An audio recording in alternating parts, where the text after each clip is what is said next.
All right, so today marks 1 year since this administration came back into power, and I want to pause the daily noise for a second because it's easy to miss what's actually changed when everything is always happening so fast. When people say what's really different, they're usually thinking about one policy or just one headline. But that's the wrong way to look at it, guys, because the real change isn't just one big moment, it's the accumulation.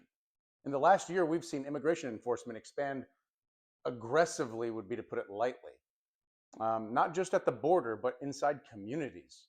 ICE literally going door to door now, federal agents with faces covered, US citizens detained or caught up in enforcement actions. I mean, if we think about it, that used to be unthinkable, but now it's being debated like it's normal. I mean, we've seen officials suggest that Americans should be prepared to prove they belong here.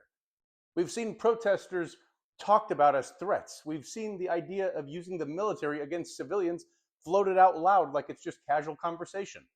None of those things alone tell the full story, but together they absolutely do. Because the biggest change isn't a single law, it's what the government feels comfortable saying and doing, and how often people just kind of are told to accept it. And here's the part that hits minorities the hardest, honestly, even when it's not said explicitly. When power expands without restraint, it never ever lands evenly. Black and brown Americans feel it first through over policing and profiling. Immigrant communities feel it through fear and instability. LGBTQ people feel it when their existence becomes a political talking point instead of a protected right. Women feel it as well, when bodily autonomy is treated as, optional. This year didn't just change policy, it changed tone, it changed norms, it changed what people in authority think that they can get away with. That's why I think so many people feel exhausted, angry, or just on edge without always knowing why.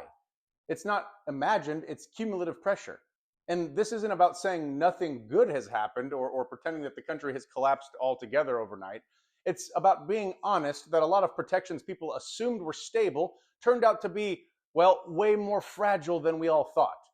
So if you're feeling like things shifted faster than you expected, you're not crazy. The question now isn't just, do you like this administration? It's whether we're willing to notice how much has changed in 1 year and what it means if we keep calling it normal.